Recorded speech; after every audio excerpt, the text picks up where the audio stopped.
Naka-full alert ang National Capital Region Police Office simula Sabado, ika-21 ng Pebrero bilang paghahanda sa 3rd Trillion Peso March na nakatakdang ganapin sa ika-25 ng Pebrero.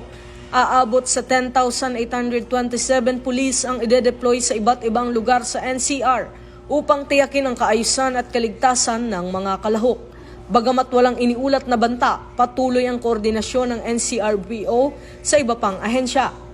Ang protesta ay isinasagawa ng civil society at church groups laban sa aligadong anomalya sa gobyerno, kasabay ng paggunita sa ika-40 anibersaryo ng EDSA People Power Revolution. Binanggit din ni Police Major Asilo na tututukan ng pulisya ang mga lugar tulad ng Ayala Bridge at Mindiola upang maiwasan ang anumang karahasan tulad ng naganap noong unang Trillion Peso March noong Setyembre 21. Ito ang bagong PNP para sa bagong Pilipinas. Serbisyong mabilis, tapat at nararamdaman.